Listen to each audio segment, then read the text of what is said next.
நின்றுக்கிட்டு இருக்கோம், யாரையும் காணும். ரொம்ப நேரமாக நின்றுக்கிட்டு இருக்கோம், யாருமே இல்லை. ரொம்ப நேரமாக நின்றுக்கிட்டு இருக்கோம். அர்ஜென்ட்னு எழுதி கொடுத்துருக்காரு டாக்டர். ஆனால் நானும் ஒரு 1 ஹவராக நிற்கிறேன், யாரையும் காணும்.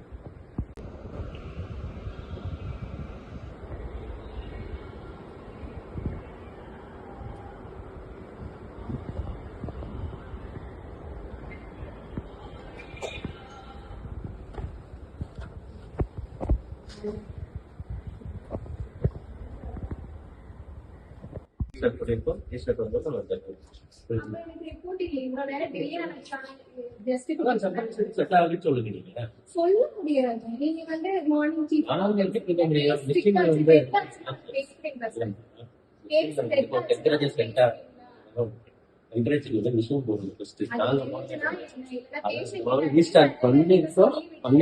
இது நான் முடியும் அது நீங்க உங்க அசிஸ்டன்ட் அசோசியேட் அவங்க தான் ஆத்தரைஸ்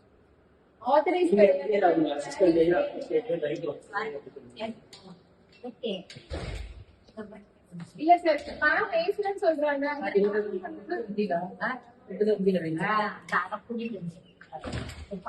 திரும்ப திரும்ப போட்டு இல்ல sir, doctor 2 time, attender 2 time வந்துட்டாங்க. பேஷண்ட் சிக்கா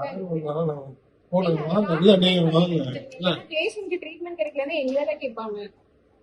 நான் என்ன செய்யணும்னு சொல்லுங்க. இப்ப ரிப்போர்ட் வேணும் சார். ரிப்போர்ட் தான் போட்டுக்கிட்டு தான் இருக்கேன். டிலே ஆகுதுன்னா அதுக்கு ரீசன் எங்ககிட்ட கேட்பாங்க.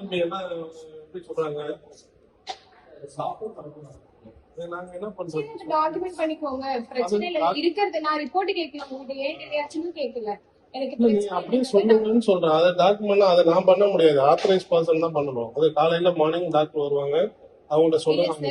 பேஷண்ட் சிக்கா இருக்கு, 2 மணிக்கு வந்த கேஸ்க்கு இது வரைக்கும் ரிப்போர்ட் வரலன்னா நீங்க நான் நீங்க சொல்றது அதுதான் நான் சொல்றேன், சொல்லுங்கன்னு தான் சொல்றேன். நான் வந்து அது மாதிரி ஆத்தரைஸ் பண்ணி நான் போடுறதுக்கு எனக்கு அதிகாரம் இல்லை. இப்ப நீங்க இந்த சாம்பிள் இந்த மாதிரி அட்டெண்ட் 2 டைம் வந்துட்டாங்க சொல்லி இல்லையா? நீங்க ஒரு டைம் ஆச்சு எனக்கு சாம்பிள் பேஷண்ட் வந்துட்டு 2 டைம் அட்டெண்ட் வந்துட்டாங்க, டாக்டர் 2 டைம் வந்துட்டாங்க.